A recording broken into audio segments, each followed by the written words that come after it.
Bonjour les amis et bienvenue dans cette toute nouvelle masterclass. Aujourd'hui, on va voir ensemble comment trouver la niche de son agence avec l'IA. Donc restez bien jusqu'à la fin de la vidéo, c'est hyper important. Je vais vous dévoiler toute la méthode et si vous n'avez pas toutes les infos, ça ne marchera pas. Donc restez bien jusqu'à la fin. Pour toutes les personnes qui ne me connaissent pas, moi je m'appelle Gaspard. Ce que je fais, c'est assez simple. J'ai moi-même ma propre agence et à côté de ça, j'ai un accompagnement où j'aide les personnes du coup qui n'ont pas forcément de business ou qui sont étudiants, salariés, etc.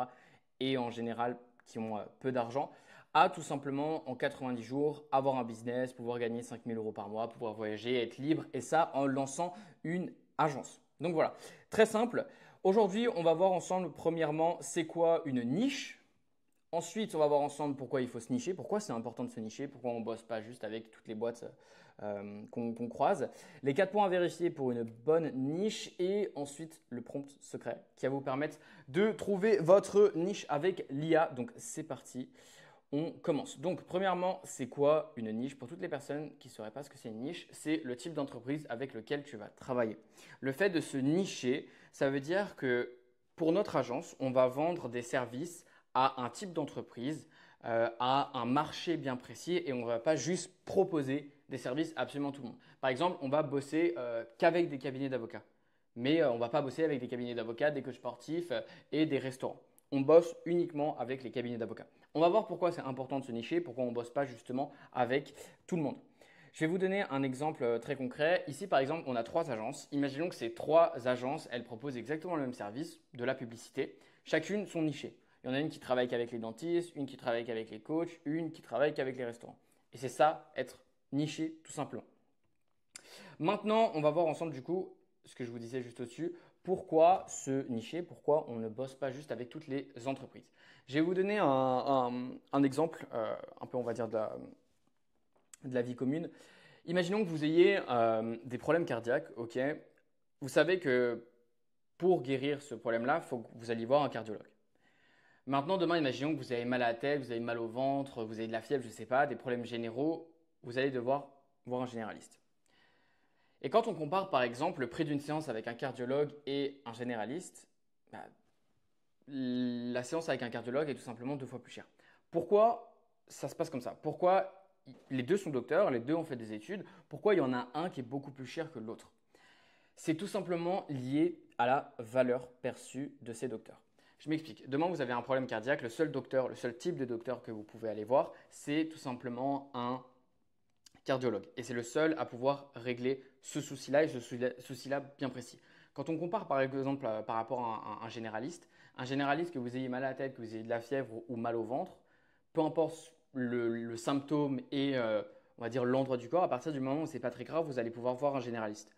Donc on a le cardiologue qui va régler un gros problème mais de manière très précise et régler un problème uniquement. Et on va voir le généraliste qui va régler entre guillemets plein de petits problème ou alors vous redirigez vers un expert. Et c'est exactement pour ça que si on compare les 2 séances avec un généraliste et un cardiologue, celle du cardiologue est 2 fois plus chère parce qu'il est niché, il est spécialisé, c'est le meilleur dans ce qu'il fait et il fait une chose uniquement.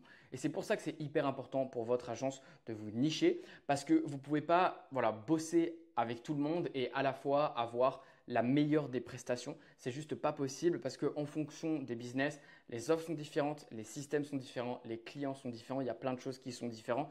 Et donc, ce qui s'applique pour un business peut ne pas s'appliquer pour un autre. Et même au niveau de votre pricing, ça se fera ressentir. Plus vous êtes niché, plus vous allez pouvoir pricer cher comme le cardiologue. Et plus vous êtes, on va dire, en train de régler des problèmes généraux ou en tout cas pour beaucoup de monde, dans ces cas-là, vous aurez de plus en plus de mal à pricer cher. Notamment, ce que je voulais voir avec vous, c'est si tu parles à tout le monde, tu ne parles à personne. Je m'explique. Si à travers vos messages de prospection, donc la manière dont vous allez contacter justement ces entreprises pour bosser avec elles, à travers votre contenu, si vous créez du contenu, etc., si vous essayez de communiquer à tout le monde, en fait, vous ne parlez à personne parce que vous n'allez pas donner tout simplement d'éléments où les personnes vont pouvoir se reconnaître. Je vais vous donner un exemple très concret pour illustrer mon propos. Imaginons que vous bossiez avec des dentistes ou en tout cas que vous vouliez contacter un dentiste. Imaginons maintenant vous envoyez un message à un dentiste et vous lui dites tout simplement moi j'aide les business physiques à obtenir 5 nouveaux clients en 2 mois. Et si on n'y arrive pas, alors on bossera gratuitement avec vous pendant 1 mois jusqu'à ce qu'on y arrive. Ok. Ça tombe dans l'oreille du dentiste et l'intérêt qu'il y porte, il va être environ de 5 sur 10. Pourquoi? Parce que oui, c'est un business physique, mais des business physiques, il en existe des centaines. Du coup, il ne va pas avoir un intérêt énorme parce qu'il ne se reconnaît pas trop. Il n'a pas le truc de ah ok, ça pourrait m'aider. Ça me concerne. Ça, c'est moi. Ça, c'est. Ou par exemple, quand vous voyez des publicités en ligne, euh, notamment, je ne sais pas, de coach sportif, de n'importe quoi, etc., en général, ils appellent leur cible. Vous avez forcément vu des publicités où la personne dit tu as envie d'avoir un meilleur corps pour cet été, tu ne te sens pas à l'aise dans ton corps, il est possible de faire une transformation physique, si tu n'as pas confiance en toi, machin. Ça, c'est des éléments où la personne va se reconnaître et du coup augmenter son intérêt. Si par exemple je dis pour toutes les femmes de 40 ans qui viennent d'accoucher et qui veulent perdre du poids suite à leur grossesse, j'ai un programme. Je peux t'assurer que toutes les femmes de 40 ans qui veulent perdre du poids après leur grossesse, elles voient ça, elles sont en mode intérêt 100%. Par contre, si je fais une vidéo et je dis j'aide les gens qui veulent perdre du poids. Ok, il y a beaucoup de gens qui veulent perdre du poids, mais ils se reconnaissent pas forcément dans ton discours. Et puis c'est vachement un truc hyper générique. Bah, c'est un petit peu la même chose pour ce dentiste-là. Par contre, si ce dentiste-là, on le DM et on lui dit ok, moi j'aide les dentistes à obtenir 5 nouveaux clients en 2 mois et si on n'y arrive pas, on bosse 1 mois pour toi gratuitement. Là, le dentiste, son intérêt, il passe à 8 sur 10 tout simplement parce qu'il se reconnaît. Il sait que vous bossez avec lui, ok, avec le type de business qu'il a et que probablement vous avez déjà aussi aidé d'autres dentistes. Parce que si vous dites j'aide les dentistes, ça laisse entendre que vous avez aussi aidé d'autres dentistes. Et donc, si la personne se dit, OK, il a aidé d'autres dentistes, ça a marché, pourquoi ça ne marcherait pas pour moi? Alors que si la personne se dit, bah, il bosse avec tous les business physiques, s'il a aidé une concession, un concessionnaire à vendre des voitures, comment moi il va m'aider à vendre une pose de couronne? Enfin, voilà. Donc c'est hyper important d'être niché parce que si vous n'êtes pas niché, même votre promesse, même dans votre prospection, dans votre création de contenu, en fait, les gens ne se reconnaîtront pas, donc ça ne fonctionnera tout simplement pas. Maintenant, on va voir les 4 points à vérifier pour avoir une bonne niche. Les 4 points. On a premièrement le marché. Est-ce que le marché, il est croissant? Si tout simplement vous essayez de bosser avec des business qui sont sur un marché qui est en faillite, en général, ça va être très compliqué de bosser avec un business de ce type parce que si un marché est en faillite et en baisse, c'est-à-dire qu'il y a de moins en moins de clients qui sont intéressés. Donc en général, les business qui s'y trouvent à l'intérieur font de moins en moins de chiffres ou alors les gens en portent pas forcément d'intérêt. Donc premièrement, on va avoir un problème du côté budget pour investir en eux pour développer leur business. Mais surtout, c'est ultra galère d'avoir des clients parce que le produit en question n'intéresse plus. Et un exemple de niche, c'est par exemple les boîtes qui faisaient les journaux. Les journaux, le marché des journaux plutôt. Le marché des journaux, il commence à tout simplement faire faillite parce que plus personne a cette habitude d'acheter le journal du jour justement et de le lire comme ça. Maintenant, on a tout sur les téléphones, etc. Bah, ça, c'est un exemple de marché qui n'est plus croissant.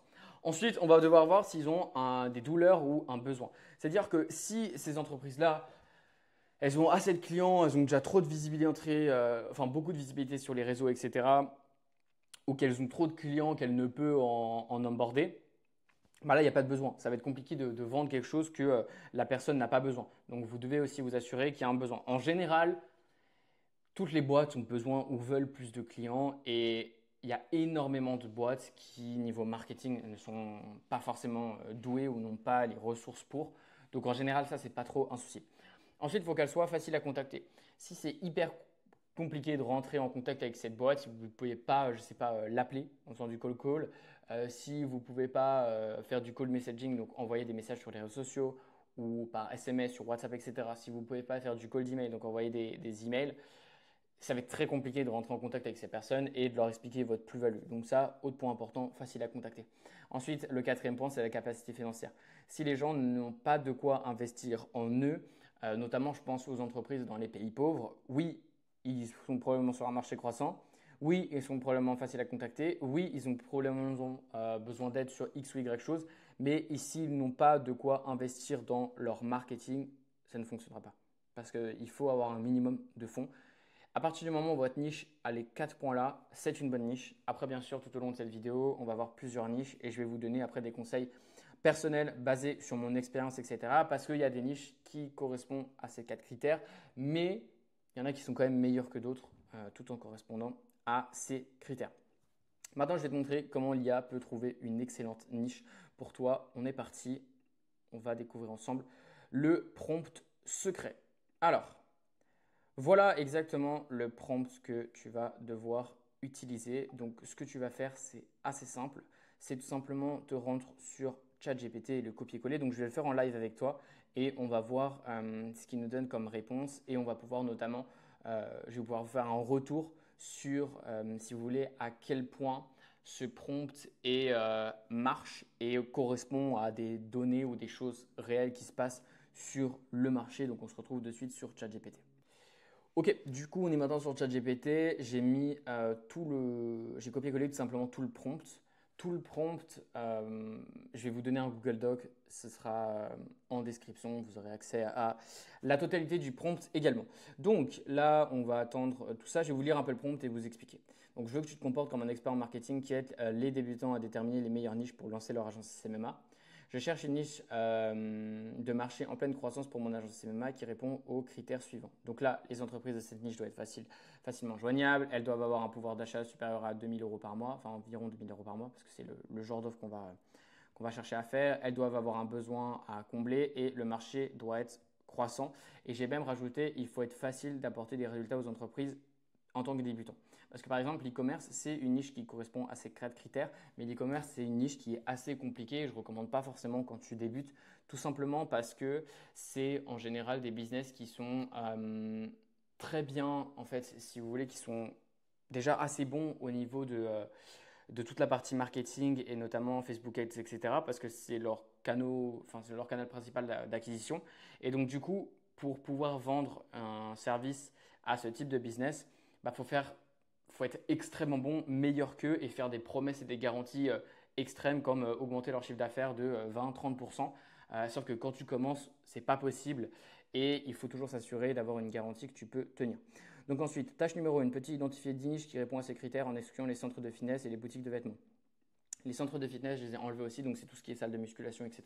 Parce que la majorité d'entre elles, ça reste des franchises. Je prends par exemple Fitness Park, je prends Basic Fit, pardon.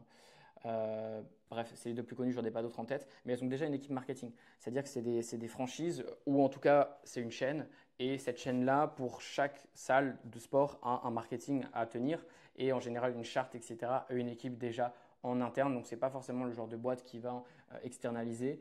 Et sinon, on a les franchises aussi, par exemple, si on prend dans la restauration, McDonald's, c'est une franchise. Donc une franchise, très rapidement, c'est quoi? C'est n'importe qui, entre guillemets, peut acheter un McDo. C'est-à-dire que vous allez devoir payer un fee de base. Pour McDonald's, si je ne me trompe pas, c'est 200 000 euros. 200 000 euros pour le terrain et l'infrastructure, en fonction de là où vous êtes, etc., ça peut varier. Et si je ne dis pas de bêtises aussi, c'est 30% de votre chiffre d'affaires annuel. Donc ça veut dire que demain, vous pouvez être propriétaire d'un McDo si vous voulez. Cette chaîne n'est pas réservée uniquement aux fondateurs de McDo et tous les McDo n'appartiennent pas à 100% du coup au patron de McDo. C'est ce qu'on appelle une franchise. Et en général, même ces franchises, étant donné qu'elles représentent par exemple la marque McDo ou Fitness Park ou Basic Fit, etc., elles ont une charte et un marketing à suivre tout simplement. Donc c'est pour ça que j'ai enlevé les salles de sport et les magasins de vêtements également parce que on va avoir deux types de magasins de sport, enfin de magasins de vêtements, ce qui est exactement la même au niveau des salles de sport. C'est soit on va avoir les franchises, donc qui ont déjà une équipe, soit on va avoir les petites salles de sport qui n'ont pas forcément les fonds. Et au niveau de tout ce qui est prêt-à-porter, vêtements, etc., on va avoir la même chose. Tu vas avoir les géants comme je sais pas, Zara, H&M, Gucci, Dior, Burberry, etc. Et à la fois, tu vas avoir des petits shops locaux, etc. Mais dans ces cas-là, qui n'ont pas forcément les fonds. Donc voilà, tâche numéro 2, évalue chacune de ces niches sur une échelle de 1 à 10 pour chaque critère suivant. Donc là, on reprend les 4 critères. Donc comme ça, vous avez une liste qui correspond, enfin une liste de niches qui correspond à tous les critères et ensuite qui est notée par rapport à ces critères-là. Et ensuite, ça donne un score global. Donc on va voir ensemble ce qu'il nous a donné. On a les cliniques dentaires, les centres de médecine esthétique, on a les cuisinistes, on a les cabinets de chiropractor. Je ne sais pas comment on dit en français. Mais c'est tout ce qui est, c'est soit chiropracteur, soit chiropractor. Bref, c'est tout ce qui est, c'est un petit peu comme un kiné ou un ostéo, un chiropracteur. Ça reste dans cette zone-là. Agence immobilière, auto-école, centre de soins pour animaux, centre de formation professionnelle ou d'apprentissage, photographe spécialisé dans l'événementiel. Ensuite, vous avez tout simplement un tableau qui les note sur 10 en fonction des 4 points et ensuite qui vous donne une moyenne, résumé des scores. Et ensuite, vous avez la niche qui se démarque avec le plus de tout simplement de score. Donc là, pour le coup, ça marche plutôt bien parce que les centres de médecine esthétique, c'est quelque chose qui marche super bien. Pourquoi? Parce que c'est un business déjà qui est en vachement en croissance, enfin sur un marché de croissance, tout ce qui concerne l'apparence, etc., la chirurgie, etc., les gens ont quand même tendance à de plus en plus se comparer. Donc c'est un marché qui est carrément croissant. Ensuite, au niveau de la facilité de contact, c'est hyper simple. En général, pour trouver les contacts même du directeur ou de la directrice, peu importe, c'est assez simple. Pour les appeler, c'est assez simple. Email, SMS, WhatsApp, les réseaux sociaux, c'est assez simple. Ensuite, au niveau du coût des fonds, ça en général, c'est des entreprises aussi qui ont des fonds parce que c'est des prestations assez chères. Et au niveau tout simplement des besoins, elles ont forcément besoin en général de plus de visibilité, de plus de clients. Donc c'est carrément une bonne niche. Maintenant, si je reprends tout ça, les cliniques dentaires, ça reste aussi une bonne niche. Tout ce qui est cuisiniste, etc., ça c'est un marché à évaluer parce que pareil, il y a déjà des gros acteurs de tout ce qui est immobilier d'intérieur, etc. Et je ne sais pas du coup si ce genre de boîtes vont avoir besoin d'externaliser leur marketing et les petits acteurs dans ce domaine-là, est-ce qu'ils ont assez de fonds? Avocat spécialisé carrément. Agence immobilière. Agence immobilière, c'est une bonne niche parce que vous n'avez pas besoin d'amener jusqu'au processus d'achat. Vous pouvez juste générer des leads, etc. Mais par contre, c'est une niche qui va demander quand même un petit peu d'expérience parce que c'est des leads. C'est pas des leads pour un produit à 100 balles. Ça peut être des leads pour une maison, un appartement qui vaut 100, 200, 1 million, 2 millions. Donc, c'est des leads qui vont coûter cher à obtenir. Au niveau des auto-écoles, ça pour le coup, les auto-écoles, je ne vous recommande pas forcément parce que déjà de base, en fait, ils ont des clients en automatique, tout le monde doit passer son permis et en général, les auto-écoles, en fonction de là où elles sont, il y a déjà juste plein de clients qui viennent, etc. Et rien que quand on voit là pour passer le permis, etc. en France, c'est une vraie galère, il y a des semaines d'attente, etc. Donc, faut pas aller essayer de convaincre quelqu'un qui a déjà plein de clients. Centre de soins pour un niveau, donc c'est tout ce qui va être vétérinaire, etc. Ça, c'est un point à évaluer aussi, parce que le truc, c'est que quand un animal, il y a forcément des check-ups, etc. Donc, tu vas forcément aller à un moment ou à un autre au vétérinaire. Donc, ça, c'est à revoir. Centre de formation professionnelle, ça carrément. Et photographe spécialisé au niveau des mariages, c'est quelque chose qui peut très bien marcher aussi. Surtout qu'en général, c'est plutôt des indépendants. Ils ont forcément besoin de plus de visibilité, tout simplement.